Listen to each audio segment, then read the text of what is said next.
राम राम, सत श्री अकाल, आदाब सभी को। मैं डॉक्टर राजेंद्र कुमार एक बार फिर से आपका आज की क्लास में स्वागत करता हूं। हमारी आज की क्लास है contributory factors for evidence of insect, यानी कि इंसेक्ट के वर्चस्व के क्या क्या कारण हो सकते हैं। तो ये बात करते हैं। सबसे पहले जो करेक्टर्स होता है वो स्ट्रक्चरल करेक्टर्स, दूसरा है डेवलपमेंटल करेक्टर्स और तीसरा है प्रोटेक्टिव करेक्टर्स। अगर बात करें स्ट्रक्चरल करेक्टर्स की, तो इसके अंदर सबसे पहले जो करेक्टर होता है एक्सोस्केलेटन, यानी कि इंसेक्ट की बॉडी के ऊपर एक्सोस्केलेटन पाया जाता है, जो कि इसको इंजरी से बचाता है और इसकी बॉडी को अलग ही शेप देता है, जो पानी उड़ने से बचाती है, इनको ओवी पोजीशन, डिगिंग आदि में हेल्प करती है। दूसरा होता है स्मॉल साइज, यानी कि ये बहुत ही छोटा होता है, तो इसलिए इनके इंडिविजुअलों की संख्या बहुत ज्यादा होती है। तीसरा है क्विकर स्पेशन स्पेशेशन,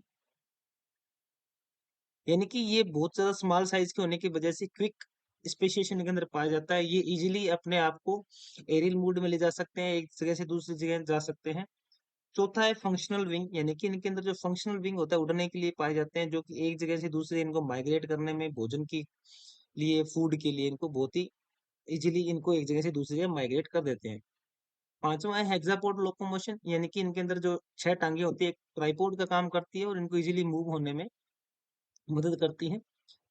छठा है कंपाउंड आई, यानी कि इनके अंदर बहुत सारी आंखें, बहुत सारे ओमिटिडिया या लेंसेज मिलके एक कंपाउंड आई बनाते हैं। अगर एक आधा लेंस या कुछ लेंस डैमेज भी हो जाए तो इनकी विजुअलिटी पे कोई फर्क नहीं पड़ता।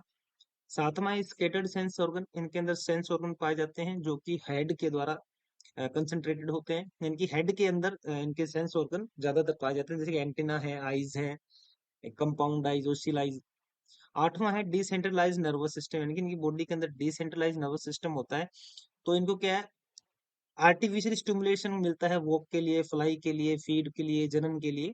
नवा है डायरेक्ट रेस्पिरेशन, कोई भी इंसेक्ट होता है वो ट्रेकिया द्वारा रेस्पिरेट करता है, सांस लेता है, और एक इंसेक्ट में मैक्सिमम 10 पेयर तक ट्रेकिया हो सकते हैं।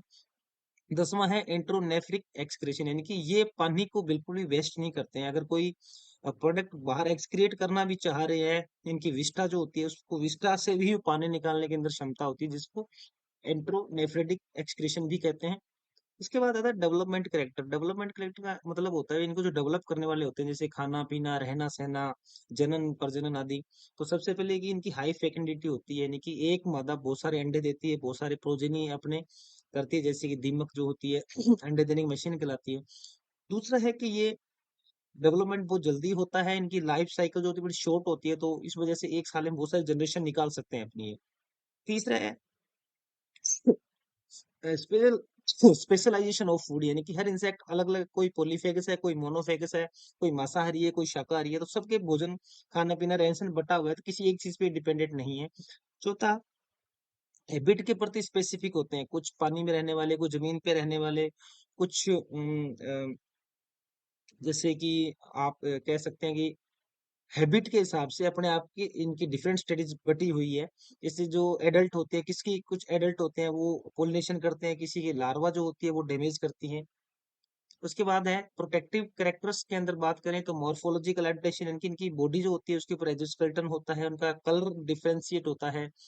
और उसके बाद आता है फिजियोलॉजिकल एडेप्टेशन, यानी कि कुछ इनकी जो कार्यकी होती है उनके अंदर, शरीर की जो कार्यकी होती है उसके अंदर, इनके अंदर एडेप्टेशन पाए जाते हैं, जैसे कि ये डाइपोज में भी चले जाते हैं, कभी ये एस्टिवेशन में चले जाएंगे, कभी हाइबरनेशन में चले जाएंगे। तीसरा है बिहेवियर एडेप्टेशन, यानी कि ये कुछ इंसेक्ट होते हैं जो अपने आप को चेंज कर लेते हैं, किसी के प्रति लड़ना, किसी को छोड़ना, जैसे कुछ बीटल्स होते हैं जो अपने डिफेंस में केमिकल छोड़ते हैं।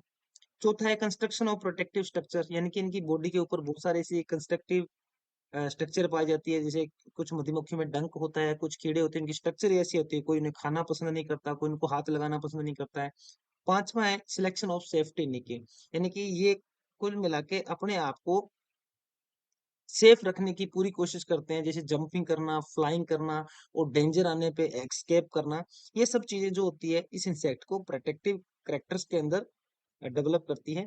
तो इस प्रकार से तीन करेक्टर हमने बात की थी। सबसे पहला था मॉर्फोलॉजिकल, दूसरा था डेवलपमेंटल, तीसरा था प्रोटेक्टिव। तो ये सब जो कारण है वो आते हैं किसी भी इंसेक्ट के ओबीडियंस के अंदर, एक अहम रोल पैदा करते, एक अहम रोल करते हैं। तो उम्मीद है कि आपको आज का क्लास पसंद आई होगी। नमस्कार, धन्यवाद।